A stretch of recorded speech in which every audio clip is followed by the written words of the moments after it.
Welcome to the world of Q&A, sir. This is episode 23. And I'm not prepared. Oh, that reminds me, I'm not prepared. Over the course of the last week, I've been feeling the pull to play a little bit of World of Warcraft. World of Warcraft's expansion pack comes out towards the end of this month, so I've been bombarded with all of the marketing saying World of Warcraft's expansion pre-patch is out. Go and sample the new talent trees, do this, that, and the other. And I've been tempted. I was so tempted that I launched Battle.net, Blizzard, whatever they call it now. No, they went back to Battle.net. They were going to call it Blizzard.net, and people got really upset because they liked the name Battle.net. So it's still called Battle.net. I launched it. This is the Activision Blizzard launcher. Speaking's not going well. It's the Activision Blizzard launcher that you can play your Call of Duty from in your World of Warcraft and Overwatch and all the rest of it. I looked at World of Warcraft and I looked at the subscription options thinking maybe I'll just have a little dabble in these new talent trees and see if I'm going to get hooked on that. And I hope Activision are watching this so they understand. It prompted me, it said, if you subscribe for 12 months, I don't know what the price was, but if you pay for 12 months, you get 3 free mounts to ride around on as like an incentive to commit to a longer subscription and get stuck into the game. So me being as repulsed by such things as I am, I said, fuck you, Activision Blizzard. I don't want that. I wanted to play World of Warcraft, but every time any company pierces holes in the fourth wall to reach into the real world and give you incentives and rewards for their game, I get upset. I get upset. Not having it. They've built loads and loads and loads of years they put into building this world, this Azeroth and surrounding areas that World of Warcraft is set in, and then they undermine it by engaging with shitty monetization. So I didn't subscribe to World of Warcraft, which, by the way, is not a topic for today's show. But we're off to a flying start, and I'm just off on one talking about nonsense. You have a question about streams, you can definitely ask, or you have asked. Yeah, I'll get to that in a second. Welcome along, Kratos. Welcome along, Jordan Berserker this. You've got food in the stove and you forgot. I hope it wasn't massively overdue. I hope you haven't started a fire back there. But yeah, go get that. Go get the food. When you play a game and the menu feels like an infected computer with pop-ups, no thank you. Yeah, so I've spoken before. We had, I don't know which episode, but one of these Q&As we spoke about sinister compulsion loops. And monetization isn't strictly the same thing, but as soon as a game starts trying to compel me to log in with daily login rewards and things that try and hook you and make you feel like you have to play, you shouldn't play something else, you should play this one, because if you don't, you're going to fall behind on whatever task you're engaged in. As soon as games start doing that, it's like the video game version of vomiting. I uninstall it and I cry a little bit. I don't cry a little bit, don't know how, but I get upset. I don't like that kind of game, and it's put me off for so many games that should be really good, that should be getting some money from me, and instead they get nothing because they got greedy and decided they had to have all of my time and all of my money. No, not going to happen. Welcome to Q&A, sir. It's episode 23.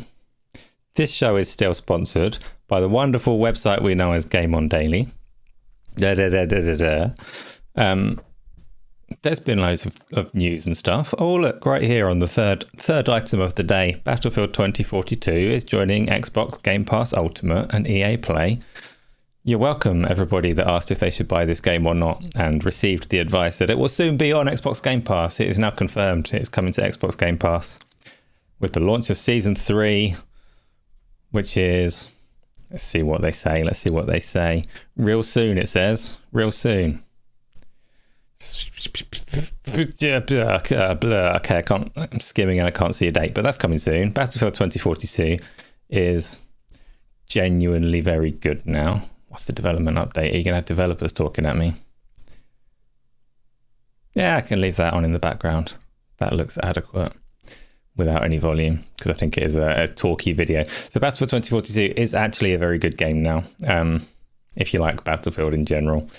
It launched as a hot mess. Really was a mess when it came out. Things going wrong all over the place. It is now, I wouldn't say it's necessarily better than the older Battlefields, but it's better than Call of Duty. So have a crack at that when it's nice and free. You don't hear the music, that's because I've accidentally muted it. So today's show has a very simple background that you can probably identify very quickly.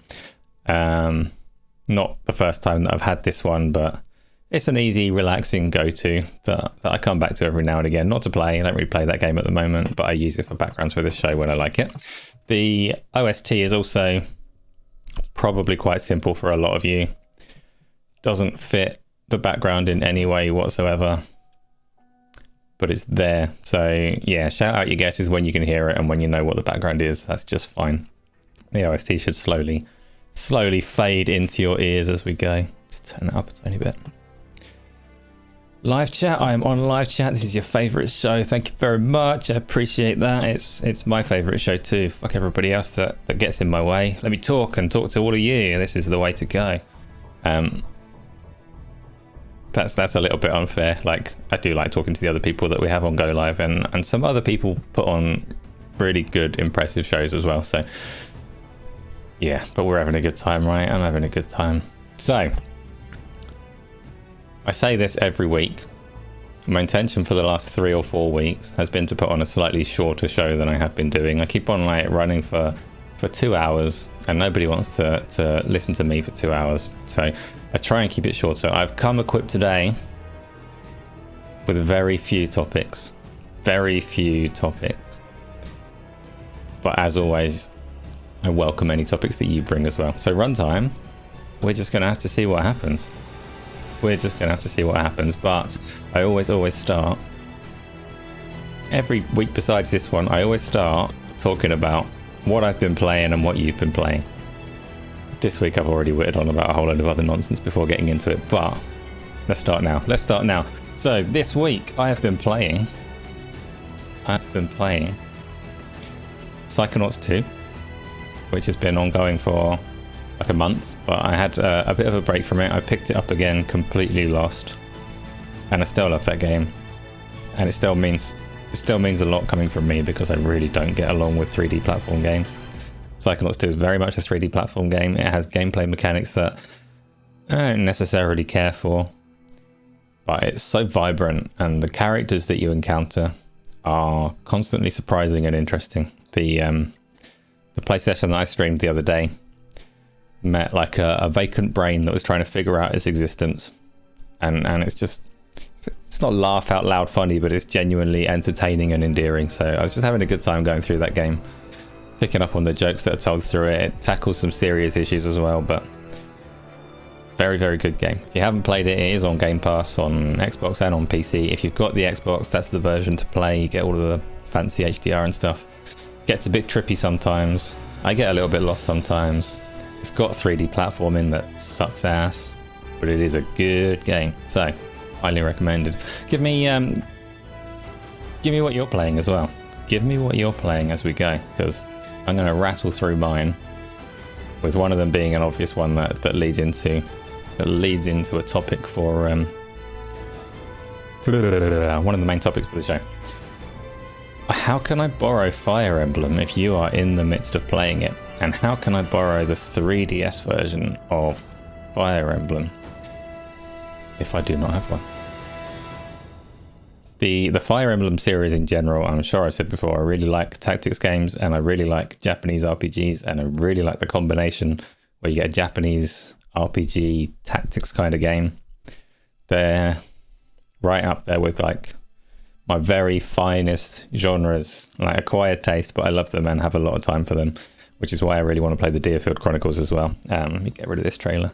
Maybe I'll bring up a Deerfield Chronicles trailer. I played Fire Emblem Three Houses on the Switch and wasn't massively impressed, but I do think that the series probably has some high points that I would adore if I had access to them. So it is my plan to play more Fire Emblem. I do intend to play... Oh, am I going to play the next one? Am I going to play the weird fusion-y Fire Emblem? Or am I going to hold faith that Nintendo are going to bring out a better console? Am I going to wait until I can play it nicer? You finished Ghost Song. Is Ghost Song good? I've seen it on Game Pass. I've seen loads of reviews come in for it as well, but I haven't considered playing Ghost Song. Welcome, by the way, Painful Discourse. Is it Sea of Thieves? You don't remember what that looks like. The background today is very definitely Sea of Thieves. Yes. Yes, it is. Unlike previous iterations of Sea of Thieves, I did put my little table in front of me to make it different. Peter Morland's here with an Oi Oi Savaloy. Welcome along. Welcome along. Read your pun. Blemulate it. I could... Nintendo might... Like, I assume that Nintendo are tuned in right now and they get a little bit upset if you emulate their games. But Nintendo, I don't very much like you, so I'm going to do that. If you like Metroidvanias, I do not. I do not like Metroidvanias. So Ghost Song is a 2D Metroidvania, is it? Like a proper retread, get new abilities, retread, get new abilities, retread kind of game. I would say, for me, the term Metroidvania, the little subgenre of game, isn't like it doesn't hit me like Stealth, where it makes me think I'm definitely not going to enjoy that game.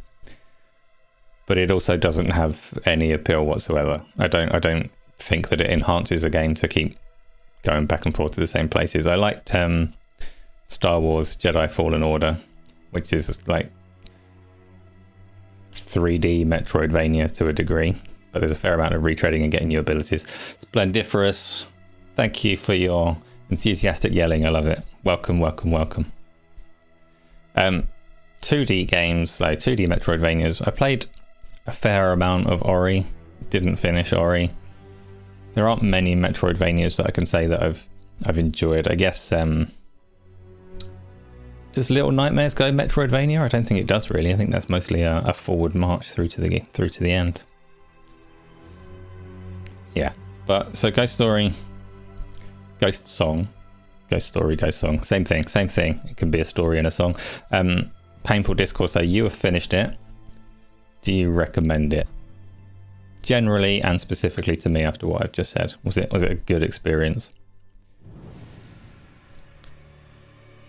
Splendiferous, of course I know that you're here. I pay attention. I see you when you yell at Go Live as well. I can't always pick that out and respond, but I always see it and you're always welcome. So keep doing it. I appreciate it. Jordan, Signalis on Game Pass is a brilliant horror. So you recommended that one to me last week and I've downloaded it. So I take your recommendation to heart. I have downloaded it. It is on my Xbox, ready to launch. And I'm probably going to say that to you every Thursday for the next 7 months, because there are quite a lot of games coming out. But I've heard a lot of good things about Signalis, primarily from you. You put me on the trail. Seen other people saying that it's very good. I'm going to get to it when I can. There's also there's a fairly juicy little Bandai Namco sale on the Xbox store at the moment, which might slot Tales of Arise onto my coming soon list as well, which I don't think is a short one. There's many things. What else have I played this week? I didn't play Quarry this week, I don't think. Quarry is still ongoing, but I haven't got any further with it, so it's forbidden for me to talk about that. Yes, Jordan, in terms of coming this year, there is Evil West, Calisto Protocol. Halo's just had its big update. High on Life is December, mid-December, I think. You've also got Pentiment that comes out in a few days' time, 5 days' time. I'm actually really looking forward to Pentiment. I'm sure it's not going to be everyone's cup of tea, but to me it looks like a really good, potentially really good game. I've seen some puzzles that look lame as hell, but I've seen some conversations that look great, and Obsidian write really good conversations, characters, dialogue, and choice and consequence gameplay. So I'm looking forward to Pentiment.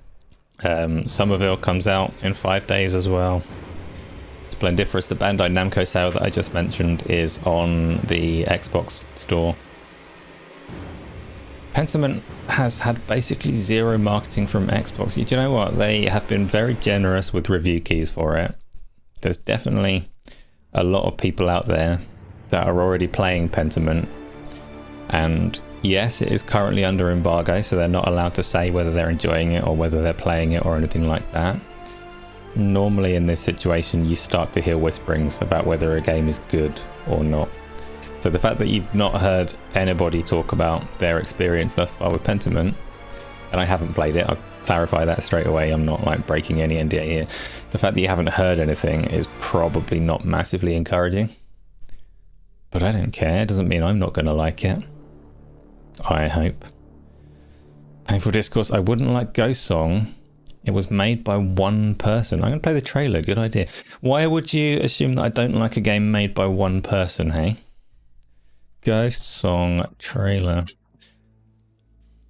Ghost Song official gameplay trailer. PlayStation. Yeah, PlayStation will do. No, let's do the Xbox one. Don't know why. Doesn't matter which channel I go to. Here is Ghost Song, maybe with sound.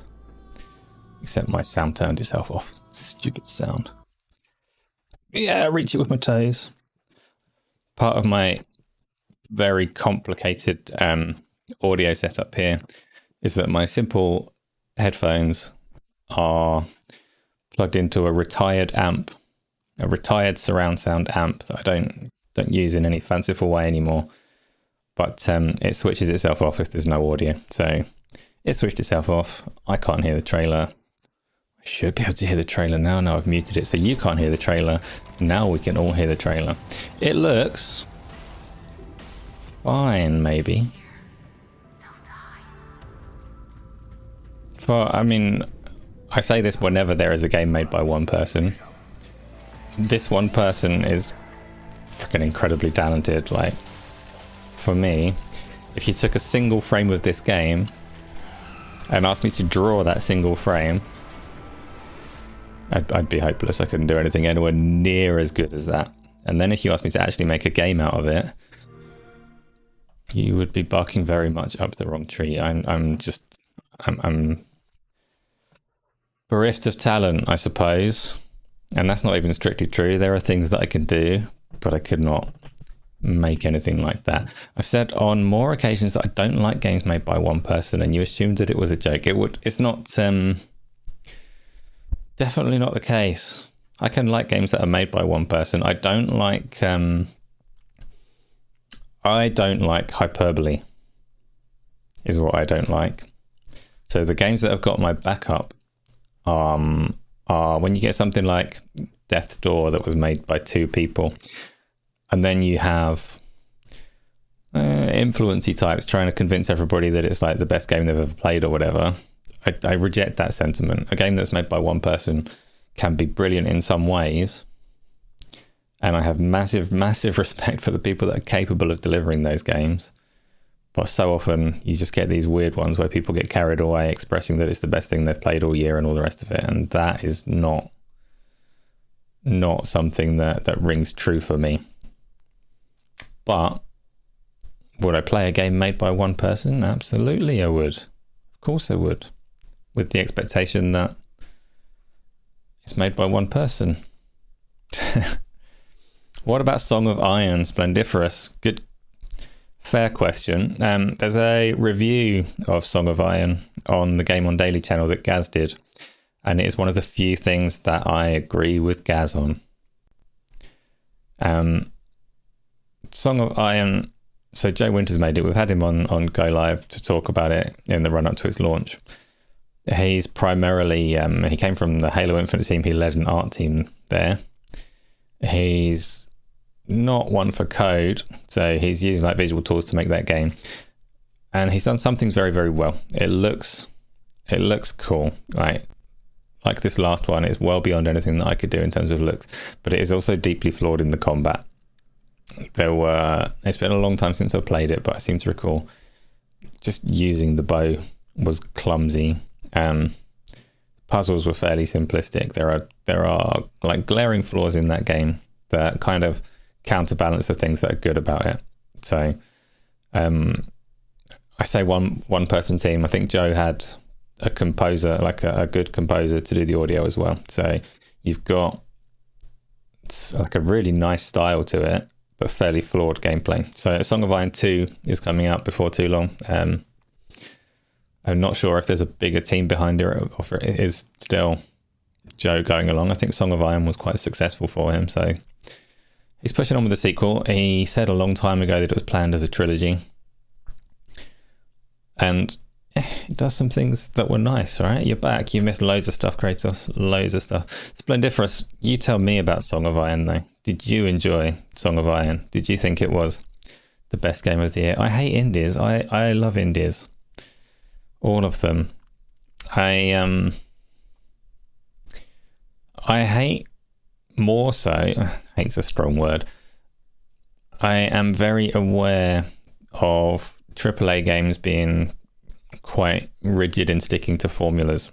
I find when I'm playing any big game, as soon as you can like recognize a formula, some element of enjoyment gets taken away. And it's understandable if you're making big games and taking big risks, spending all of this money, then you're getting all these analytics back from the people playing it, and you can recognize like, oh, if we do this, people stop playing. If we do that, they carry on, and we need to keep this pacing around. And if we have that amount of content there, that stuff on the side, this is a successful game. And they repeat these steps, and it's natural for steps to get repeated. But at some point you go, I've seen this before. You're doing the same thing as your last game in a completely different world, perhaps, like Ubisoft being the obvious example. Everyone talks about the Ubisoft formula, but you can feel it in your bones. As soon as you open a map on a Ubisoft game, you can tell they've done it again. It's the same thing. It's the same as the other ones. They've constructed it meticulously to their own formula, and that takes away from the fun of it, which is worse than an indie game. You don't get that in the indie space. In the indie space, they're like, maybe they're naive or just more creative or braver because they've not put... It's not fair to say they've not put as much money into it, actually, because indies often put like their life into a game. They put everything on hold, potentially, and not everyone's the same. Not every indie is approaching game development in the same way. But for a lot of people, they put everything on hold and pour themselves into it. So loads of passion in an indie game, a little bit of naivety because they're not following the formulas that everyone else has done, and you get creativity, and it can drop like a bomb or it can be really good. A lot of people are saying that Vampire Survivors is a really good game this year to look out for. It's been on PC for a little while and on PC Game Pass. It comes to Xbox Game Pass. Might already be there. Let's have a little look. There's a console launch trailer here. Vampire Survivors looks all kinds of basic. Let's have some volume. It's coming to Xbox. And this is another one. I've seen people say that this should be a Game of the Year contender. I have my doubts that it's quite up to that, but it looks like... Oh, people say that it's fun. I don't know how this happened. How did we get onto indie games? But anyway, yeah, it's one of the things that made Elden Ring so very, very popular is that, well, I believe anyway, is that people are tired of the Ubisoft formula. Elden Ring being a big game completely eschewed that formula and just dumped you in a world and said, go explore. Someone posted a good video with Ubisoft that their games use the same scenes with different skins of the game. There's obvious examples in Ubisoft games, like I say, on the map, and the formula and structure of side quests and things are impossible to ignore. Like a Ubisoft game being split into districts and having these checklist quests. Go and get this fortress and uncover the maps in this district, and then go and do that, and go and do this and collect these things. You see it. Firstly, you'll recognize it as the kind of compulsion loop that I talked about not liking in the first place. But you also recognize it, like the reason that the compulsion loop jumps out and grabs you so much, or jumps out in such a negative way, is that you recognize it from the rest of their games. You recognize the formula and you know what's happening, or at least that's how I see them. Maybe I'm in a minority. A lot of people will go back to Assassin's Creed and Far Cry every time. When are we going to talk about Scavio? What's Scavio?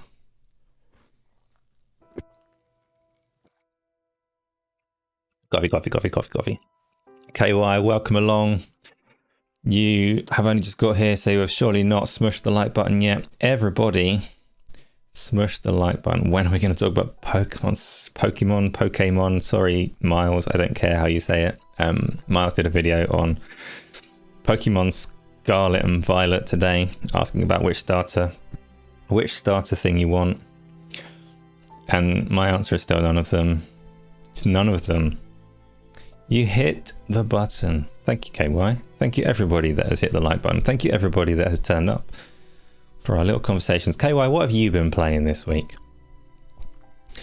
Pokemon, I don't know when it actually comes out or how relevant it is, but it's probably a topic that we'll gloss over. I've never played a Pokemon game, and I don't think I intend to. Nothing that I've seen of the series makes me think this is like a game I would makes me think that it is a game I would enjoy. You're also having a coffee now. You take yours black, shaken, not stirred. Well, I hope your coffee is warm. Mine is not. Mine I left for too long. Weed cat supremacy. Oh, you're so like trendy and in with the kids. They all like the weed cat. Probably, I'm assuming. I don't know. Are you planning a day one Pokemon? Did you even finish the last one? Have you finished your Pokemon? You can't have more Pokemon before you finish the last Pokemon. It's just rude. It's hot. You needed a hot coffee, a bit of the Grand Theft Auto. No, let's not go there. Right. KY's been playing God of War Ragnarok. I already mentioned Elden Ring in passing there, and it leads on to next bit of topic. And don't worry, this is entirely, strictly, completely spoiler-free. Talk about God of War. After I addressed KY's games, you tried Crisis Remastered and Capcom vs Marvel this week, and the Cuphead DLC. You have been getting around with your games, and you God of War Ragnarok. So when you say that you've tried those games, are you planning on sticking with any of them? Are you gonna carry on? No Pokemon until after your Digimon. Jordan, now you're just being cruel. Exactly, don't bully. You ended up getting your limited run physical copy of TMNT Shredder's Revenge. Fancy. And what are you going to do with the Kratos? What are you going to do with your limited run physical copy? Are you going to play it, or are you going to leave it boxed and just like play it digitally instead? Either you beat Sword, but you didn't finish Shield despite starting it first. Why would you play both? Aren't they like the same? Sword and Shield were the companion Pokemon games, right? But you typically go through both halves of them, do you? Which is fine. Which is fine if you enjoy that kind of thing. I'm happy for you. But I think Pokemon looks like it has like fundamentals of a Japanese RPG in the way that it plays, but it lacks the story completely. Like there's nothing about it that draws me into the world. And Japanese RPGs, like the story is fundamental for me. The gameplay never holds up on its own. I love that kind of game, but I wouldn't play one that doesn't have its twists and turns. I don't think anybody ever dies in Pokemon. Gotta have people die.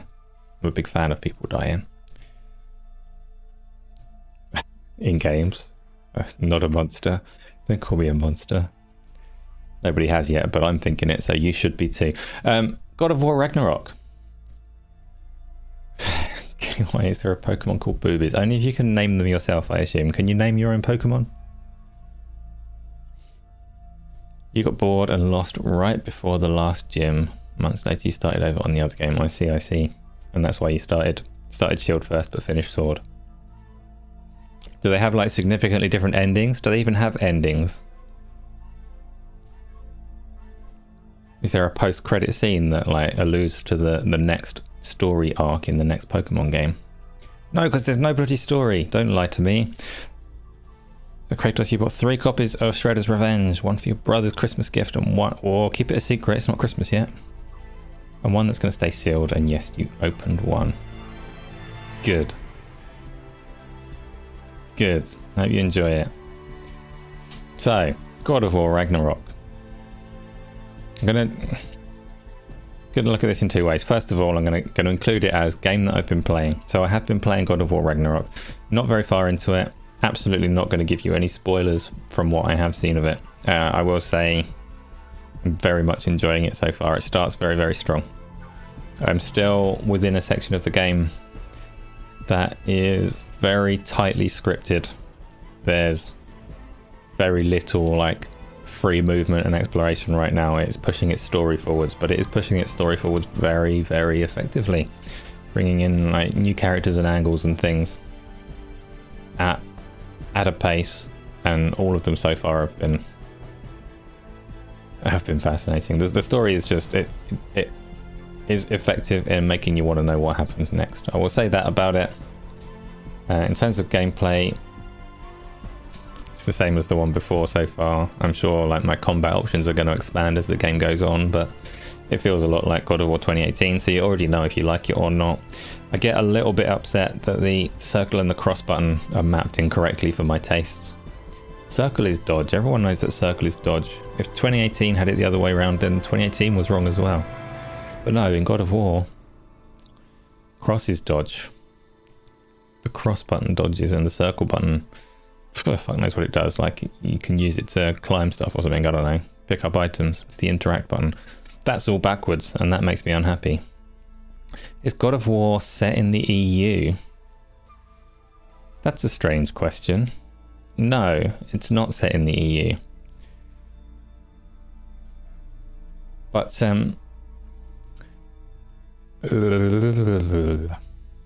it doesn't have a story. Don't lie to me about Pokemon. Did I play God of War 2018? Litex, I most certainly did. PvP, X-Pile, you keep pressing circle for dodge and it keeps killing you. You must be playing on a harder difficulty than me. I haven't died as a consequence yet.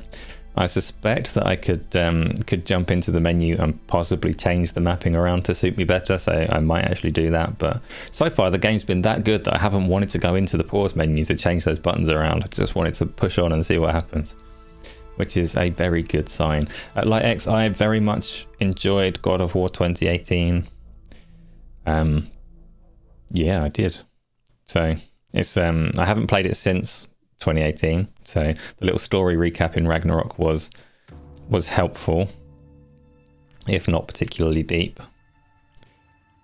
You can remap buttons. Thanks, KY. I might just do that then. But still, -5 points for having the controls wrong in the first place. That's what I say.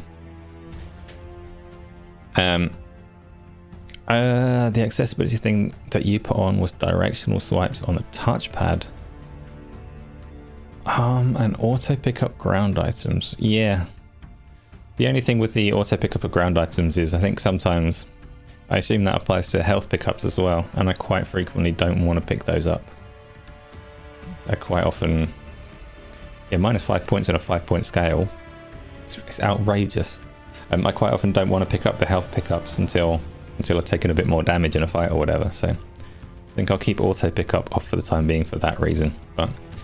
But yeah, really enjoying that game a lot right now. But the big conversation that always comes up around God of War is the whole Game of the Year conversation. And that's what I want to talk about more so as a more broad topic for the show. Because back in February, the gaming world was alight with talk about how Elden Ring was the very best thing ever. And it got astonishing review scores. Everybody heaped praise on it for a good month after it came out, and it was pretty much it was received in a way that would suggest nothing was going to come close to it this year. Several months later, here we are in November, God of War Ragnarök comes out. It's a very different game. It's quite interesting actually, because like aesthetically it's very similar to Elden Ring in that it is an over the shoulder, like it's a third person action RPG. You can debate the RPG term all you want, but I don't want to do that right now. But it's an action, it's a hack and slash RPG kind of thing. But whereas Elden Ring is very light on direction, God of War is extremely heavy on direction. So one of them is like, it's the world, good luck. The other one is like, walk forwards. You should climb up that. You should go into this cave. You should walk that way. There's an enemy over there. Now you should climb up there. Then you should probably leave.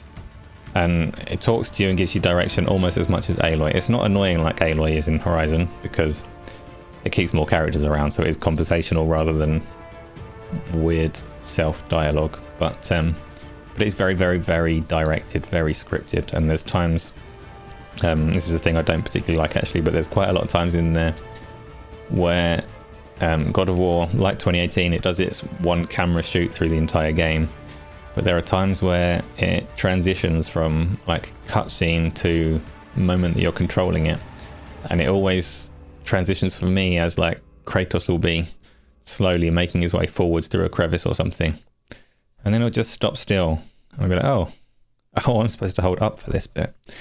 So really tightly directed, but that's not necessarily a good thing or a bad thing. That's a matter of taste, and you could, well, like me, you could like both approaches. You could like Elden Ring for what it does, and you can like God of War for what it does. But the issue that I have, much like I said around the one-person indie games, is hyperbole. So you follow the games industry, you follow professional critics or whatever, and they get so carried away with praise that when Elden Ring came out, there was no way that any game could reach those dizzy heights. And now God of War has come out, and there's no way that any game could reach those dizzy heights. And in both cases, it's not true. In both cases, it's just like, it's too strong. They're being hyperbolic, and it's a bit silly, is my take on it. And I'm saying this as someone that really likes both games. I don't know. What do you think? And again, I don't expect, or I don't even want like much feedback on God of War. It's too new, it's too fresh, and we shouldn't talk too much about what happens as it unfolds. But Elden Ring's pretty old, so was Elden Ring the best game ever? Were the journalists right? Were the critics right? Were the influencers right? Was it an untouchable masterpiece that everyone had to love? Was that too strong? Was it just another game, really? Or somewhere in between? And I'm not here to give you answers. I haven't formed my own opinion. I haven't finished Elden Ring. It's too long for me. I don't know how far I've got in Elden Ring. I do kind of want to pick it up and go back to it, but I got to a point in Elden Ring where I found a three-headed flail, like a Morningstar flail thing from a guy on a horse, and I thought, that's quite rare. You don't often get to use like flails in games, and I quite like them, and stylistically I like to hit stuff with a flail, but I had to respec my character quite heavily to be able to use this flail. So I went on a little grind, and I played quite a bit over the space of like 2 or 3 days to raise my character's dexterity enough that I could use this flail. And eventually I got it. I had my flail, and I was ready, and I used it, and I killed some stuff, and I killed some more stuff, and I went to some new places, and I killed some stuff. And then I realized that the main thing that had been driving me forwards to go and kill stuff was that I really wanted to use this flail. And now that I had it, I didn't really know what I was killing stuff for. I didn't have any particular direction that I wanted to develop my character, and the game doesn't really lead you anywhere. It's just like explore, see things, kill stuff. And I just kind of fell off of it because I didn't want to do that anymore. I was enjoying it, but I'd had enough of it. So without consciously deciding to move on from it, I just stopped playing it at some point. I'll go back to it. I liked Elden Ring. Maybe after a break I'll go back to it and I'll enjoy it. I did similar actually. The Witcher 3 was a game that I absolutely adored, and I stopped playing it twice on the way through the main story. And still at the end of it, it was like one of my favourite games. So maybe that'll be the case with Elden Ring. Okay, put it on the list. Someone write that down for me. Oh, shit, when am I going to play Elden Ring? There's so much to play. PVT X Pile, Elden Ring was your first Souls game, and you were able to play without getting pissed and regretting trying to get into those games. Then it clicked, and next thing you knew, you went after every achievement. See, I'm never going to go after every achievement in a game. I don't know, it's just not a thing that I do. Even in God of War 2018, I didn't do all of the Valkyries. I did one of them and went, I don't really want to do like 7 more of these or however many there are. So I finished God of War 2018, did some of the side stuff. Didn't really want to do all the side stuff. But so even games that I absolutely adore, I don't necessarily go and explore every crevice and do every side quest. Especially not for achievement points and trophies. But if you do, You do you. I get some people see value in them and enjoy getting them, so definitely helps you extract the maximum from any given game, especially games that you pay for. Painful Discourse, God of War will win just because recency bias and the strong back of the 2018 title. I disagree. So one thing that I said in the run-up to the God of War launch was that regardless of how good God of War is, Elden Ring has to win Game of the Year, or the journalists that are voting on it like exposing themselves as worthless. Just the amount of praise that it got, the amount of praise. KY loves exploring a good crevice. Yeah, but there's bad crevices as well, KY. I'm all for the good ones. But I don't know, you want all those achievement points, you got to go to some pretty nasty crevices. Mr. Yes, but bias might stop it winning. Yeah. The thing is, the amount of praise though, like the pure hyperbole around Elden Ring, means that it's impossible for that game not to get Game of the Year, and no amount of like, and it sounds silly because now they're obviously giving like almost equal praise to God of War, so you can say like, yeah, it's fair enough, maybe that is a reasonable contender, but it's just silly. It's just silly. Elden Ring has to win it or they're massive frauds. I can't actually, and I said that I'm not one that heaped that level of praise on Elden Ring, so for me I can be completely open and choose whatever the hell they want, like whatever the hell I want as my favourite game. Will it be Elden Ring? Will it be God of War? I don't know yet. I haven't played enough God of War. I haven't finished Elden Ring. And I can't remember what other games I've played this year. I'm never ever... I'd be the worst person to be on like the any kind of awards panel. Any annual awards for games or anything else. But games would be the obvious fit for me as I love them. It could be a VR games one. Stick me on a VR annual awards panel. There's no bigger fan than I am. But you asked me to pick a winner for the year, and I can't, because I can't bloody remember what was this year and what wasn't. I can't keep track of time. I don't know what games came out this year. I don't know what games I've played this year. I remember that Elden Ring was February, and I remember that God of War was like today, because I was just playing it a minute ago, or yesterday, whenever it came out. I can't cope beyond that. I've got no idea what I've played this year. I'm sure it's quite a lot. I'm sure I've played a lot of games, but... No crevices in the boob room. Yes. Place of legend. Well, let's ask the obvious question. Excluding Elden Ring, excluding God of War, what are the best games that you've played this year? That's a good question. That'll take a little bit of thought and might lead me on to some other games that I want to play. So no Elden Ring, no God of War. What are the best games that you have played this year? Have at it. And I'm gonna slowly move on to my next topic while we're here. Splendiferous, you're still beating this drum. God of War better not win Game of the Year. You don't care. Elden Ring was out. Well, exactly, Splendiferous. And again, I've already said this, but it's not necessarily that Elden Ring is categorically the best game this year. It's that Elden Ring was categorically treated as the best thing ever at the point that it came out. So it's not something that can be dismissed. It's not something that can be dethroned in that way for me from the people that said it, which are presumably the people that are voting on that award. So I may well end up preferring God of War. Like, God of War so far is right up my street. I love what it's done so far. I can't pass any kind of verdict on it because the way that it's playing in the early stages of the game, the way that it is so tightly scripted and so tightly driven, like very deliberate in every step that you take, is not how the entire game will play out. It can't be how the entire game plays out. So I need to get further and see like what it is when you get to the meat of it. But I think I'm really going to like it. Splendiferous, you wish you could play Kena Bridge of Spirits. Then you can judge more accurately. See, I say I don't remember when games came out, but I know that Kena, however it was said, won some awards last year or the year before. Whichever year it was that it came out, it won some of the indie awards. I haven't played it. It's not high on my list. It looked quite neat, but yeah, maybe I'll play it sometime. I don't know. Let's add it to the list. Does the modern speak not bother me in God of War?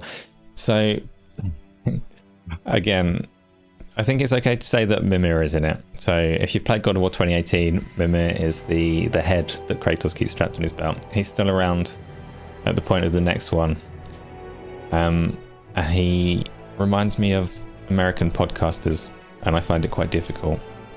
I don't think it's necessarily his fault, but finishes almost every sentence with the word brother. And like, that's how everyone on the American side of things, I mean, it creeps into the UK as well, but the whole like Xbox and console-y podcast scene, those that are friendly to each other, they always use this term. They always say brother as their, I don't know, Isla, you do linguistics. What's the word for that kind of like casual, like, I say buddy quite a lot. Other people say mate in England, but brother is the one that goes around the podcast scene. So I actually do find it quite jarring hearing this dismembered head talk like a podcaster, just in the way they close off sentences. Apart from that, the way they talk hasn't pulled me out of it very much. It is a term of endearment, but there's something else. Like there's a different, I don't know, because it's almost the close of a sentence rather than, it is a term of endearment, but it's something else as well. And I don't know. It's almost a habitual end of sentence. I'm sure there's a term for it, but I don't know. Mishmash of accents in God of War was annoying. Odin sounds like a modern... Well, yeah. No mention of characters. Like it's fairly predictable that Odin turns up in the game somewhere, but... Yeah, the accents... Accents is a tricky one in Mythical Worlds anyway. Like pulling accents from regions around the country or around the world even, when you're playing in a different world, doesn't necessarily make any sense. And you're right that like you'd expect if this world was real and developed, then there would be consistency in the way that local people talk to each other, in the way that real language develops. You'd hope that was reflected there. So I get that. But I don't know. It's not pulled me out yet. I'm all right with it. None of the voice actors have. I mean, so far everyone that I've met has been an interesting. Like, they have a very like dramatic way of introducing all of the characters. So I've not even noticed what their accents are, but like if a character is supposed to be imposing, they deliver that really, really well in the game, in the just like simple things like the way that the camera pans around them to let you know how significantly bigger than Kratos they are, like their stature and things like that. It's all delivered so well, and this is what arguably is what Sony do well. It's what Naughty Dog have a reputation for, the whole cinematic games. I think Sony Santa Monica have probably surpassed them in thank you, Marcio, that's kind of you. I think Sony Santa Monica have probably surpassed Naughty Dog in being able to deliver that, and it's something that it's a skill set that obviously overlaps with film, very much overlaps with film, but games are better than films. Games are just they can do more. They pull you in a way that a film can't, because you are part of it, even if you're just pressing the occasional button. They can afford to build relationships and things slower. They can delve deeper into characters, and they are just better than films. Games are the best. I love games. That's why I'm here, and I'm assuming that's why all of you are here. You love games as well. But God of War, I don't know, it's an exceptional case for the way that it's telling its story so far. And like I say, I need to play further and see how well it holds on to that particular quality as it opens up into more of a gamey game with like more freedom and more combat. Oh, give me your games of the year. No one's managed yet. Has nobody played a good game this year? Splendiferous, you're a different kind of gamer. The game doesn't have to be a AAA title. You enjoy games like Owlboy and Lost in Random and Greek. Don't get you wrong, you still have your Halo and Madden and Call of Duty. So Splendiferous, that doesn't make you a different kind of gamer though, because much as I am saying that I really appreciate what God of War is doing, and I don't want that kind of game to go away, I freaking adored Hades, and Hades isn't like an indie game. It's made by a very talented, very accomplished studio that have made good games prior. So they're well established and they've got a good reputation. But Hades is not your AAA experience, and it was brilliant. I loved everything about that game. It's the only roguelike that I do enjoy. Marcio, Roberto, Francisca, you don't have God of War yet, so my take on single player games is always that they don't get worse over time. So I think with multiplayer games you can feel a certain amount of pressure to get in on like the kind of day one era of that game, because they thrive on the community, and if that community either matures or moves on, then that game loses a little something. A single player game doesn't lose anything, but when that game is as big as God of War, I don't envy you trying to avoid spoilers. I hope that you manage it, and you definitely won't get any for me. Like, I don't spoil pretty much any game after any amount of time. I always try and talk around any significant plot points if I can. And I'm not going to spoil God of War as we go on, I wouldn't have thought, and you can call me out on it if I do. But yeah. Due to no Elden Ring and the God of War caveat, yeah, so your brain is telling you Horizon Forbidden West, but your heart does not. As your potential game of the year, excluding Elden Ring and God of War. So Horizon Forbidden West, I actually should have mentioned this at the start of the show, because I did have a cheeky play of Horizon Forbidden West on, you don't even care what day, but I'm trying to think of it anyway for accuracy. I don't want to lie to you. I played if I played Horizon Forbidden West, I'm going to say Monday. It might not have been Monday. If I was streaming Psychonauts on Monday, then I have just lied to you. Please forgive me. But I played it at some point this week, and it's definitely not as polished as God of War. It's not as polished as Horizon Zero Dawn. And it surprises me, because it's been on the market for quite a long time, and they've addressed certain things about it. They've made the performance mode look a lot better than it did, but I don't know, whenever I stream it, weird things seem to go wrong. Like the flying robot dinosaur things in particular can't handle there being trees in the environment, and weird shit like that shouldn't happen. But again, I was a little bit bitter that I had to move on from Horizon. Actually, I wanted to get through Horizon before moving on to God of War. It didn't happen, so now I've parked Horizon to one side. I'm still fairly early into it. The story that I've uncovered in it so far has me intrigued. I want to know more about it. I want to play the game. I actually like the gameplay loop in Horizon. I don't like the structure of the map, the Ubisoft elements. I'm not going to go and do its hunting challenges and try and get 3 stars in whatever tests that it's got lined up. But the core narrative and the more simplistic gameplay loop, the way that the dinosaur combat works, more so with the range stuff rather than the melee, but the way that it's all there, I like the Horizon games. I really liked Horizon Zero Dawn. Horizon Forbidden West, it's a little bit scrappy. I like it a lot. I'm going to get through it. I don't really have a point, but I'm there and I'm going to play it. I played Psychonauts on Monday. You have called me out for my heinous lies. I am a criminal. I beg your forgiveness, but I played Horizon one of the days this week. It was definitely an easier game to digest before the Juggernaut, so I'm a bit lost. So Marcia, you're a patient gamer. You played Dishonored this year. Fair. I see. Dishonored is a stealth game that I've never got into. I'm very stealth averse, so I haven't played that one. So you can play it. If you played it this year, you can tell me, would I be able to play Dishonored and like not be stealthy? Play it with explosions and clumsy tripping over, which is me in real life and me in games.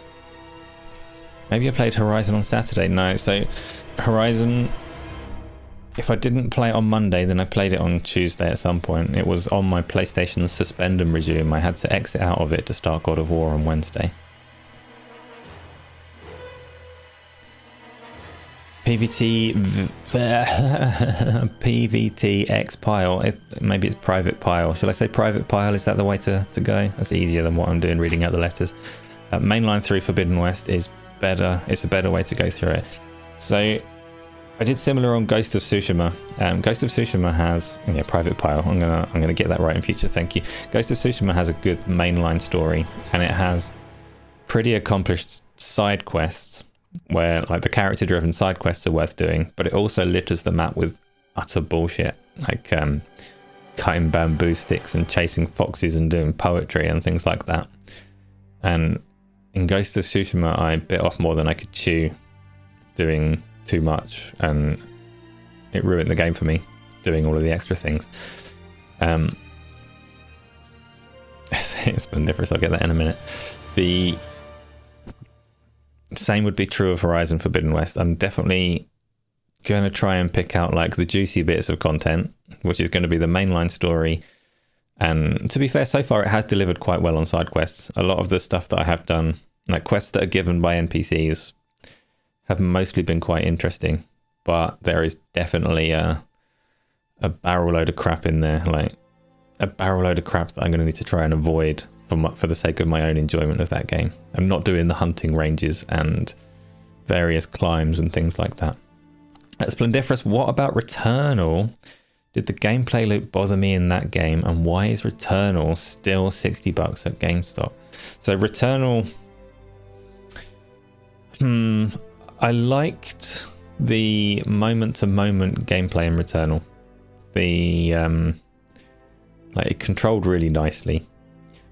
But when I mentioned Hades earlier, and I mentioned that it's the only roguelike that I enjoy, Returnal is a roguelike that I didn't enjoy. It does, they really needed, Housemarque really needed to just like have a little glance to the side and see what Supergiant had done with Hades, what it is that made it so compelling, and what it is that made everybody want to do like another run of Hades. I'm going to do another run of Hades. That was great. I'm going to do another run of Hades. Returnal lacked that to me. So moment to moment, it was really good. I liked fighting stuff. Didn't mind dying, but the runs took like hours. And at the end of it, it was just disheartening. So whereas I'd die in Hades and be like, I had a cool build in that run, and now it's offering me something new to incentivize me to go and do it again and get a different, even better cool build and get even further. When you die in Returnal, it's like... and it's a shame, because Returnal does kind of unlock a decent story as you go through it. But the runs are too long, and the incentive to go again is too slim. So, yeah, I'm pretty sure Returnal was like at least a year ago. So it doesn't count for this year anyway. But yeah. I played it Tuesday. You checked your records. Okay, cool. So I'm not a liar. I'm just mistaken every now and again. There was another question that I missed. If I ever mention spoilers for old games, if you ever mention spoilers for old games, I pretend that you spoil it for me and make you cry. I'm an arsehole. Established fact. Channel law. I'm an arsehole. Splendiferous, you are welcome to ask about any game that you like. If I played it, I'll talk about it. It's a problem. I can't help myself. I could have said, Splendiferous, sir, we are not talking about Returnal here today, and moved the conversation on, but I can't do that because the games, and I love them. I'll talk about all of them. Just ask. Did I ever answer your stream question? Your stream question was about whether I might accidentally stream to the wrong channel, was it not? It could very easily happen. So OBS, the broadcasting software, I know you know, but for anyone that doesn't regularly stream, OBS is a nice open source broadcasting bit of software, which is what I use for my game streams. It's what I use for this show, and it's what I use for Go Live. It supports scene collections and profiles. The profile determines all the details about where you're going to stream to, and the scene collection is what it is that you're going to push out, basically. It would be very easy for me to muddle them up, yes. I could very easily, especially the way that I've got GotY set up, I could very easily accidentally stream a game or this show or like, I don't know, empty room, me scratching my ass, whatever's going on. I could very easily accidentally stream things to the main game on daily channel. GoglePo, you're not allowed to turn that question back on me. It's not fair. I was waiting for more people to tell me what their games were so that I could like sift through them, understand what games are available for me to select, and then give a wise answer. So GoglePo, you can have this question thrown at you, excluding Elden Ring and excluding... Oh, you've already done it. You're straight in there. Is that even including the two games that everyone talks about? So you're chucking God of War and Elden Ring to one side and saying that Dying Light is your game of the year. Q&R scratch. Yeah, there's a title for a side series. That could happen. Uh-oh, we've got laughing at KY. Yeah, oh, that's the Q&R thing. Q&R scratch is coming soon. Dying Light 2 is an interesting choice. It looks like a really polished game. It came out in that deathly February where everybody played Elden Ring, and the few small handful of people that didn't play Elden Ring got stuck into Horizon. And Dying Light 2 came out with... Techland are a good studio. Dying Light, the first game, was like very good, very enjoyable game. I liked it a lot. But Dying Light 2 got overlooked by so many people just because of the timing of its release. I think if it had released... There's been several periods this year that have been a lot drier, where Dying Light 2 probably could have made like a pretty big impact. But as it stands, I don't know many people that have played it. I have it. I've had it as... I had a Dying Light 2 background on one of the Q&As like a couple of months ago. But beyond recording a background, I haven't actually got into it. Haven't played it properly. So it's not a contender for me by virtue of the fact that I haven't played it. It is very much a game that's on my backlog. I say this so often. Why? Why is there so little time and so many good games? It's very much on my backlog. I very much want to play it. And the fact that you're telling me it's your favourite game this year just makes it more painful. I can't handle this. There's too many games. I want to play them all.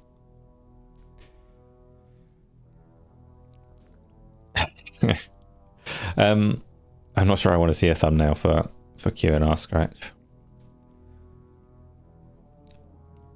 Maybe I should cancel that show entirely. Maybe we don't need one of those. While I'm here, I'm going to bring up a Dying Light 2 trailer because why not? Because I haven't had a trailer up for a little while, and I think we deserve one. Dying Light 2 trailer. And while I do that, I'm going to think. So I said at the start I only brought 2 topics today with the thought that it would be a really short show. We've covered like one of them so far and already done an hour. The second topic's going to be shorter. I'm sure of it. I'll make sure. Right, Dying Light, Stay Human, The Reason trailer coming up. Just nice and quiet and muted. This is a big game. Like, this is a big game that came out with very few technical issues that deserved more success than it got, I think. And I'm not privy to the numbers. I don't know how well it sold. I don't know if Techland are satisfied with it or bitterly disappointed, or I don't even know who published it. I can't remember, but I'm sure it deserved better than it got. You don't underground the logic of the shorter show. Well, I can give you a very valid reason for wanting to do a shorter show. God of War. I could play it. I could go and play it. That's what I could be doing. I'm not abandoning this. This is good. I like this. I like this conversation. But I also, I don't know. I feel there's some value to trying to be a little bit more concise. I try and control myself and like rein in my rambling a little bit, so that if anyone does want to go back and watch it without the interactivity, they can still have a wonderful time and like glean some useful. Do I ever say anything useful? Don't answer that. Let's just assume that I say things that people might want to listen to, and a nice concise format might help them to extract the good bits. So Gogglepad, God of War Ragnarok looks like a great story, but gameplay is just average or a little above the combat. Did you not enjoy God of War 2018? I'm going to assume from that. Because it is, from what I've seen so far, it is pretty fair to draw conclusions from 2018 as to whether or not you'll like this one. Which is how it should be. That's not a slight on Santa Monica. It should be the same kind of game. They are concluding a story that people have started, so it makes sense for it to carry on in the same vein. But it does mean, I said this before on Saturday, I think, on Go Live, that no, because we didn't have a Go Live on Saturday. Damn, I'm a filthy liar. But at some point I mentioned the reviews for God of War Ragnarok are the most useless reviews in all of gaming, because everybody knows whether they're going to like God of War or not. Like whether they want to play it or not, whether they want to see that story through or not. So why read what other people think of it? You already know if you want it or not. So personally, I avoided every single review, every single trailer, all of it, and I'm glad that I did. That's what the timestamps are for that you so reliably do. Yeah, but so there's another reason, Isla. If I'm concise and I stick to my topics and I get through them neatly, then you'd have some hope of doing timestamps that make sense. How can you do a timestamp when I just like jump all over the place like a moron? You can't. It's impossible.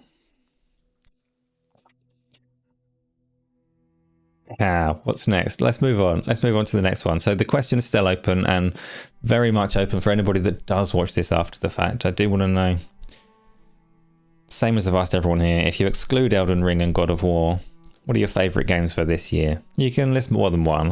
I want to hear about some good games that have caught your attention and given you a good time, so that I can sound smart when people inevitably ask me over the coming weeks.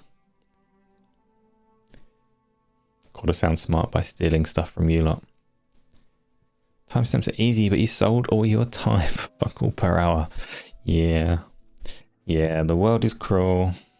The world is cruel. And I'm crueler. Let's have a little look at It's that time. Is this right? Have I done it right? Again, YouTube has smartly ascertained that I probably would like to watch myself as my next video in the list. And it shows me myself. No matter how many times I tell Google that I don't like to see myself, it insists. So we all get this little joy once per episode. That's quite enough of that. Bleh. Always sounds smart. Don't know about that. Don't know. Oh, right, my next topic. My next topic was around, and it's quite a simple one. It's not quite a simple one. Nothing is simple. Unless you want it to be. TV series. So you may have seen the news, you may not, but Gears of War is getting a TV series. It's also getting an animated series following on from that. And so there's a really obvious conversation that people have, which is like, oh, who should play all of the characters? And I sidestepped that conversation because I don't think anybody should play any of the characters, because I suspect the TV show is going to be terrible. So let's look at this. This is the same coffee from the start of the show. This is another reason I need to do better at being concise. I need to make myself coffee sipping breaks, because this was hot over an hour ago. Never mind. Oh.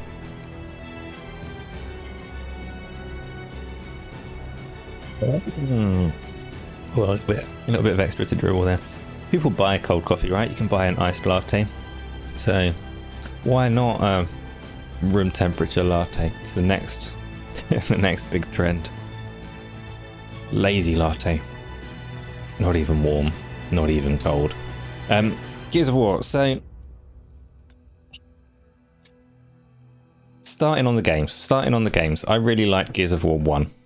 More so than any of the other Gears of War. Gears of War 1 was tense. It did something new, something that hadn't really been seen before in games, but it's like signature. Obviously it was all cover shooting based, and it was tense. So in Gears of War 1, if you strayed out of the light for more than a second or two, you got ripped to shreds and killed by whatever the enemy was called. I'm sure someone here knows, Krill or something.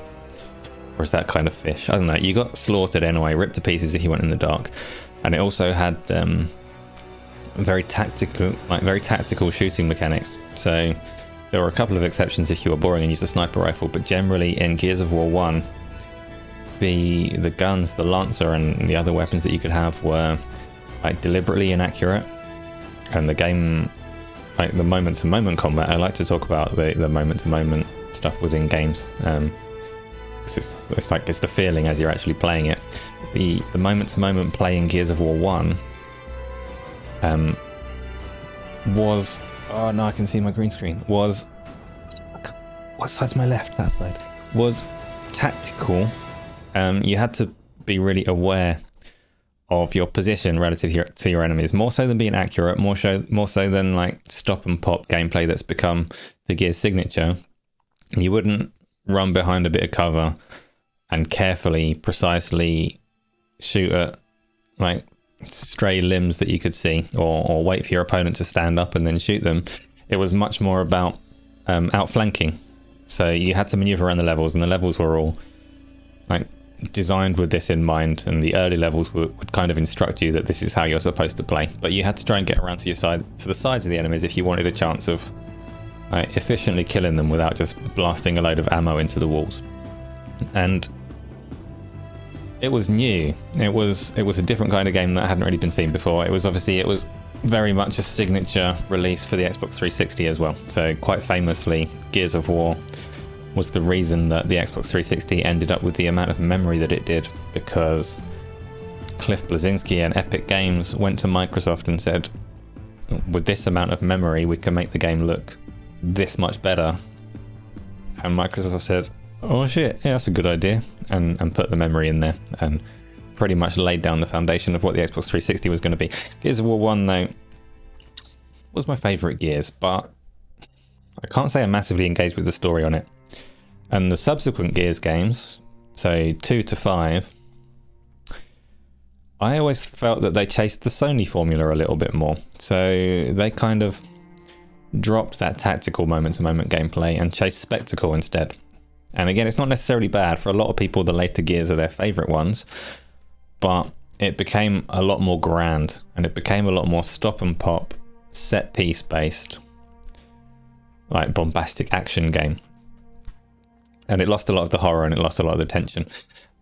But as a flagship Xbox series, they always came out very polished, very pretty, and very impressive. KY, do I think that Gears 1 holds up now? You tried it this year and it was okay, but not as interesting as Halo 1 for its time. Comparing it to Halo is a difficult one, because Halo 1 is one of my all-time favourite games, and I played Halo 1 relatively recently in co-op with JT on Twitch, and there's a few highlights on this YouTube channel of that. And Halo 1 is still incredible. There are things that Halo 1 does that, for me, elevate it above every other Halo game still. So, no, Gears 1 I don't think has held up as well as Halo has.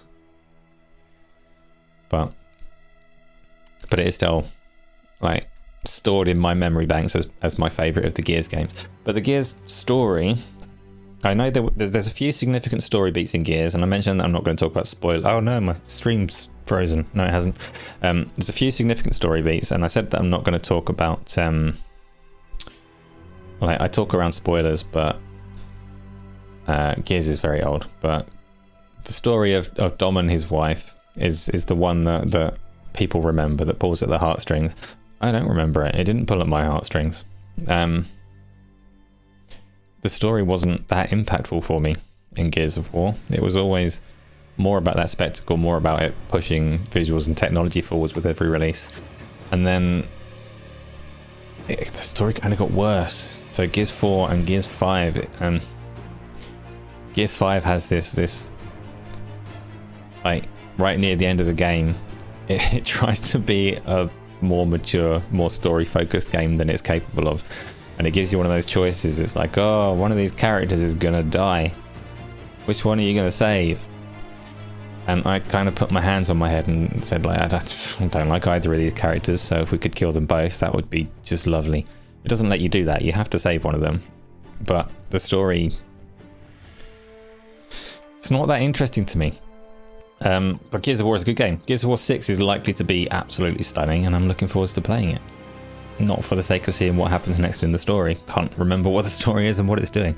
What about you? Does Gears tell you a story? Do you have attachment to any of the characters in Gears? Do you want to know what happens next? Is the world well built? Most video game stories are skippable, even the Sony games, because they're games. See, I don't agree with you on that. Not in terms of quantity. When you say most video game stories are skippable, I agree with you on that. It is frequently the case. There's a lot of games where you can afford to skip the story and where it's not the focus. But I don't agree with the fact that it's because they're games. I think games can tell stories, and I said already in the show, I think games can tell stories as effectively or better than any other medium. It's not the approach that every game needs to take, but it's definitely something that they're capable of. But the reason I mentioned story for Gears of War is that they're turning it into a TV series. So suddenly that story becomes much more central. Gears of War could carry itself on having good graphics and having good gunplay and having its signature roadie run and stop and pop gameplay. And you can play Gears of War for the combat and you can enjoy it. You can just say, I like the moment-to-moment gameplay. I like the set pieces. This is a good game. None of those things are going to translate into a good TV series. So the story becomes much more of a focus, which is why I talk about the Gears story for this particular segment.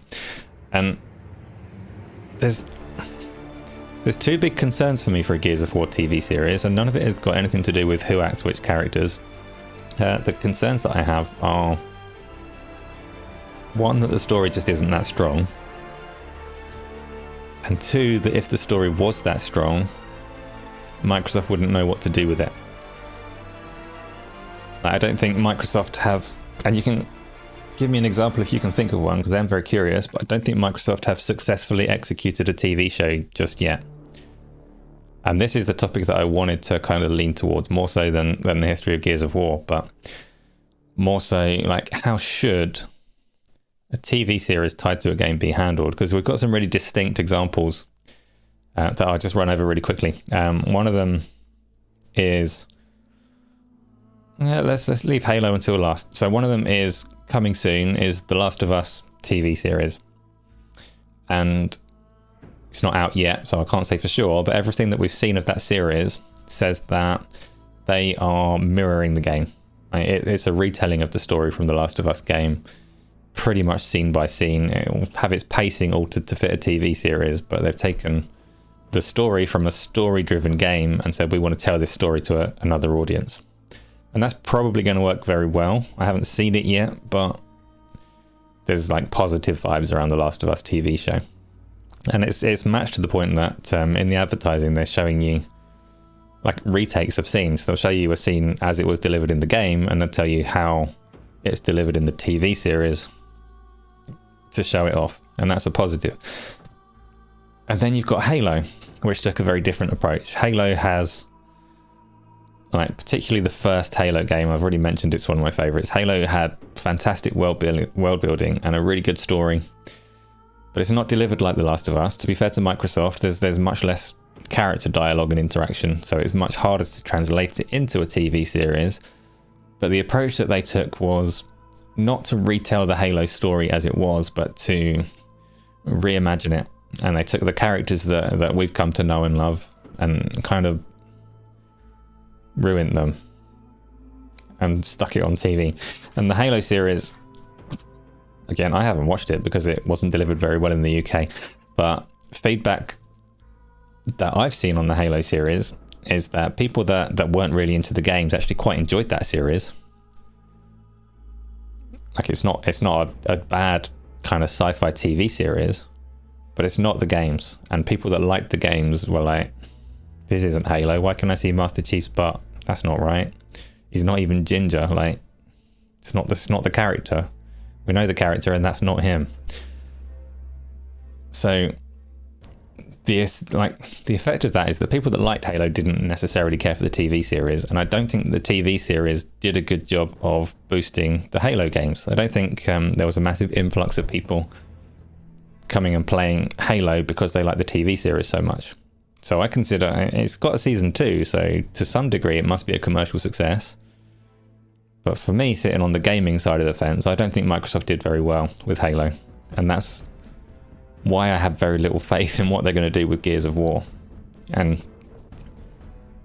I mean, hopefully they're learning lessons and they know what works and what doesn't, and they can improve on it. But I don't have faith in them to do that yet. The other approach that has been very notably successful recently is Cyberpunk. So the Cyberpunk anime got loads and loads of attention and demonstrably boosted the number of players playing Cyberpunk. So for CD Projekt Red, it was like a significant marker in recovering their fortunes with that game. So Cyberpunk was the approach that takes is it takes the world of Cyberpunk and tells a different story that very much fits into what you know from the game. It's very much in keeping with everything that you hear and everything that you know, and like the central themes of the Cyberpunk game, but it's a different cast of characters doing their own thing, and that undeniably worked very well for them because people like the TV series and people played the game as a result, and neither one stomped on the other. Acid Flare, you have more faith in Netflix to respect the source material than Amazon. I'm not sure I do. We'll come back to that in a second. Gogglepod, did I watch Edge Runners? I have watched all of Edge Runners now, yes. And I think people set my expectations a little bit too high. I think it feels slightly rushed to watch. A lot of the characters come and go with like no impact whatsoever, really. But overall, yeah, it's good. It's worth watching. If you like anime kind of things and you want a TV series to watch, Edge Runners is a very quick blast, very quick insight into the Cyberpunk universe. Entertaining for what it's worth. Yes, smash like. Everybody smash like. So, Acid Fillet, you say you've got more faith in Netflix to respect the source material than Amazon. See, I understand where you're coming from. Netflix obviously have a lot of like big IP. They've done very well by The Witcher. They've done, what else did Netflix do? I don't know, but Cyberpunk. Netflix was Cyberpunk, wasn't it? So I get what you're saying on that, but I think what the series ends up being is ultimately controlled by the IP holder. So, like, is it Rod Ferguson still at the Coalition? No, I think he's long gone, hasn't he? But whoever's currently in charge of like lore and story at the Coalition is pretty much going to set the direction for the show. Netflix are going to make it and execute it and potentially do a good job with it.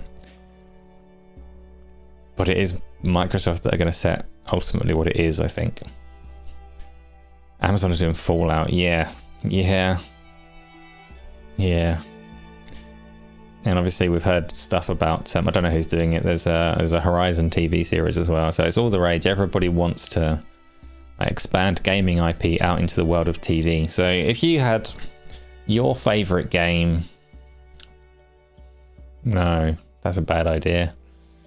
But if you had to take let's say God of War, right? God of War doesn't have a TV series yet. So you are responsible. Because God of War's named for the central character. Come up with a better example, me. Give me a minute. Let's say fictional. Fuck it. Why is this so hard? I don't know. Gran Turismo. There's a Gran Turismo film coming out. That's nonsense. Whole thing set in its stupid cafe with its creepy grinning profile pictures. Let's just say like a game though, like Sea of Thieves. No, that's not got a story. Fucking Sea of Thieves. You're responsible for taking a popular, beloved gaming IP such as, Doom's already been a film. Such as, why is this so hard? Well, I'm struggling. Someone give me a beloved IP. Scogglepoke, God of War could be perfect as a movie or miniseries, but the question that I have kind of answers itself, because if you were going to make a God of War series, you'd have no choice but to tell Kratos' story one way or another. I want one that's got a little bit more freedom so that I can ask this question. I want to know if you were responsible for taking Mario. If you were responsible for taking like a popular character and IP and you had to make a movie of it or a TV series of it, what direction would you go? Grand Theft Auto? Yeah, let's do Grand Theft Auto. Why not? Grand Theft Auto is slightly tricky because each iteration like resets the characters and tells its own story. So Call of Duty, Metal Gear Solid, perfect. Metal Gear Solid and Mass Effect, both fantastic examples. You still win. Your example was quite good, but Metal Gear Solid and Mass Effect are more character driven, more distinct stories. So you are responsible for making a TV series and or a film for Metal Gear Solid. No, let's do Mass Effect. No, let's do both of them. Metal Gear Solid, Mass Effect, whichever one of them. What are you going to do? What does your series look like? Do you retell the story from the games and just try and like pace it towards a TV show? Do you reimagine the story of the games because you're a dickhead and you want to ruin it for everyone that loved it? Or do you tell a different story in that universe? Don't opt to be a dickhead. You think that Battletoads would win? Actually, it didn't get much love, but I actually quite liked the Battletoads remake, remaster, reboot thing. Whatever it was that came out a couple of years ago. Liked it more than most of the 2D beat-em-ups that are more popular. Sequel was... See, I didn't present sequel as one of your choices in the question, but it is potentially... It's a horrible answer, but you can give that as your answer if you want. I'd be very... Like, if a game that I loved told me, like... Well, games can't talk, but if I found out that a game that I loved was having its sequel told through a different medium, I'd probably be fairly disappointed to hear that. Poll. Nah, I don't need a poll for this one. I want more wordy answers. More wordy answers. You just wanted to contribute, and you have done. You always do. Sequel's like a talking point as an option, but yeah.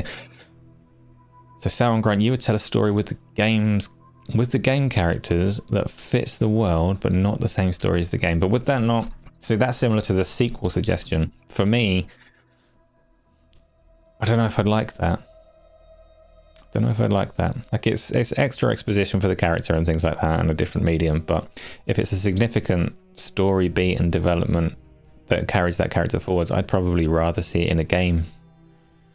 And I guess there's examples like the Halo series has books and cartoons around it that maybe do fit the mold that you're saying, and maybe they do work and can work more so than the Halo TV series did. Like, I'd rather have, if they are going to use the same characters, I'd rather have those characters be consistent with the version of them that I know. I'd rather it all be building into the same universe and the same lore rather than retelling it and breaking things. So the Netflix show Lost in Space, the look of that show looks like Mass Effect, or how you would have it look. But what story, GoglePay, if you were telling a Mass Effect story, would you feature Commander Shepard? I've not watched Love, Death and Robots. I've heard good things about it, but I play a lot more games than I watch TV. Acid Flare, it has to be in universe, but not cast from the games. And you wouldn't have Shepard, you'd tell a different story. Would you tell, I mean, you could potentially, Mass Effect has a big cast of characters. Would you try and delve into the backstory of like the side cast? That might be an idea for a Mass Effect TV series. I've not played Mass Effect for a while, so I can't remember which characters would be worth going into, but there probably are some. And that would like, you'd be building the universe, not retelling it. So I'd support your decision on that. Not that I have any say in anything. Why not Mass Effect to a new galaxy? Yeah. You think TV should have told a Halo story from the books to expand what we saw in the games? I agree, Sauron Grunt. I would have been like far more invested if the TV series had been like Fall of Reach or whatever, like one of the early books that was around the first game. If it had said we're going to tell that story in a TV series, I would have found a way to watch that TV series by now. And I wouldn't be having this conversation saying I haven't seen it yet, because it might even be available in the UK now. When Halo came out on Paramount Plus, there was no equivalent service in the UK that had it. So you could do the whole VPN and piracy thing, but I wasn't going to do that for a series that ruined Halo. If it had been Fall of Reach or another side story consistent with the universe, I would have been all over it, sod the law. And like, yeah. Use Mass Relay and have it as a survival show or horror. You could fit a rom-com in Mass Effect. Yeah, Mass Effect's a whole freaking awesome, well-realized universe that you could tell all kinds of stories in. So yeah, I think the correct answer for that would be to steer well clear of Commander Shepard. The writers at BioWare, the old ones, practically have the plots already written for a TV show from the game and its quests and side quests. Yeah. Okay, so now let's ask that same question. Same question, but it's Gears of War. So shit just got more real because it's happening. What story do you want to see them tell in the Gears of War universe? Do you want to see Marcus Phoenix's story? Do you want to see like the newer stuff, like Kate and whoever else is in the game's stories? Do you want to see a whole new cast of characters that we've never met that exist within the lore and world of Gears of War? The correct answer doesn't exist for me, because I don't really want to see a Gears of War TV series, but no choice in that. We've got to have one of them. So beginning of the war from both sides would be cool. Both sides as in the Locusts and the Peoples. There's more factions in Gears these days, aren't there? I think like there's a alien species deeper than the Locusts that glow a bit more. I don't know. That's just Gears of War lore. I don't really follow it. You love the characters from Gears 1 and 2, so Kratos, you'd like to see... Okay, so you love the characters from Gears 1 and 2. Does that mean that you want to see a TV series that follows Marcus, Dom, Coltrane, and Bard? Are they the characters? Did I get that right? I don't know. That's what you want to see, though, is it? In a TV series. And do you want to see their story like recreated faithfully, so as you know it from the games? Or do you want to see a reimagining where someone takes like the core essence of the characters and tells their own story with them? You're seeing it from both sides, could lead to some epic storytelling moments. Yeah, so I mean, the other problem with Gears is that the people don't look like real people, so they're going to struggle with that a little bit. But I think as the Gears story progresses, it does try to add like a little bit of depth to the Locust, doesn't it? It tries to give them better motivation than just we're bad aliens as it goes on. So there could be stories to tell there. Gears is like Predator, but getting the mercs in that movie. You just want to see the absurd brutality for Gears with humorous buddy chat. You don't care too much for the plot. So do you actually want to see that TV series? Are you looking forward to the Gears of War TV series? I'm still like, I have no faith that it's going to be any good whatsoever, and that's a good place to be, because it can only do better than that, right? Can't do worse.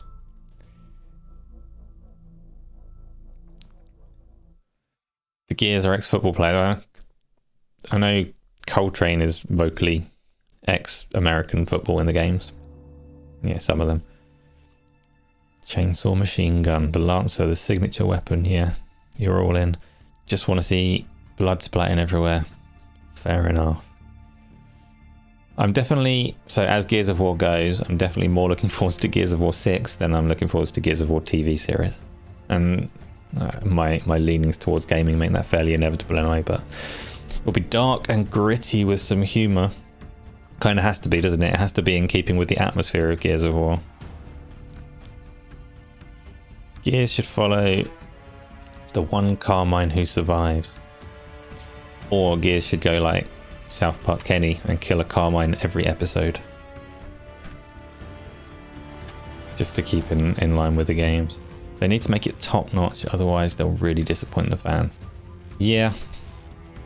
I'm still not sure what a top notch Gears series looks like.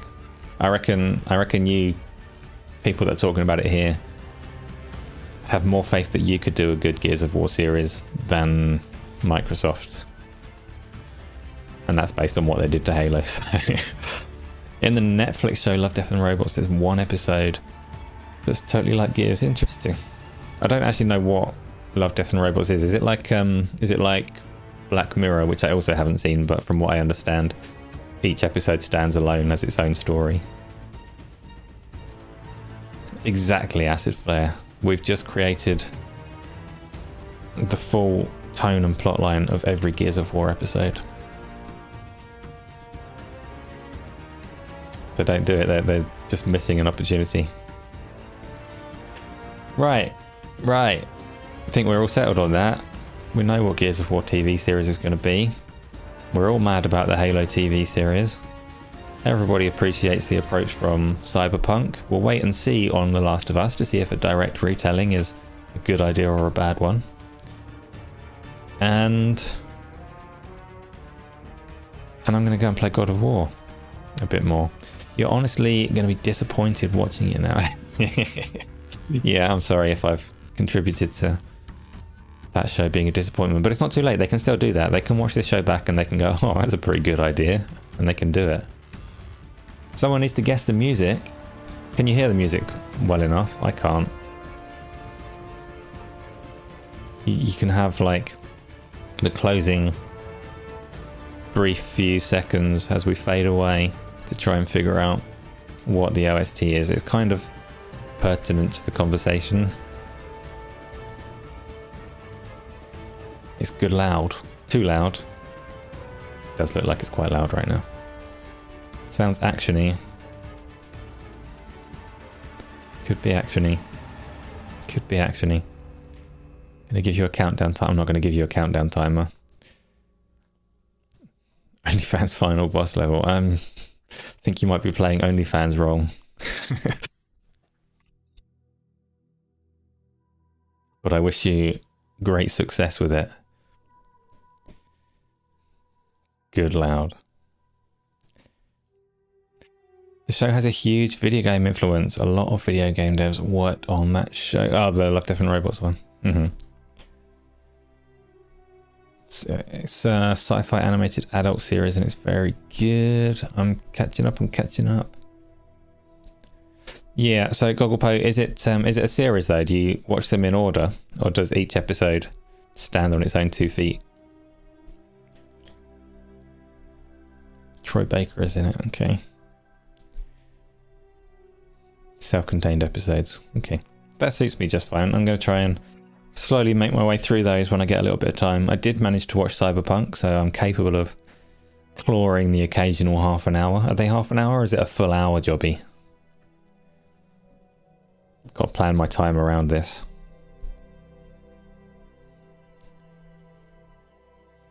If I like Black Mirror, I'll love it. I've never watched Black Mirror, but I'm going to assume I hear people talk about Black Mirror and particular concepts from different episodes, so there's a fair chance that I would like it, and I reckon you could be right about Love, Death and Robots. So I'm going to fit it into my schedule, but I'm not very good at watching TV, so it might take me a little while.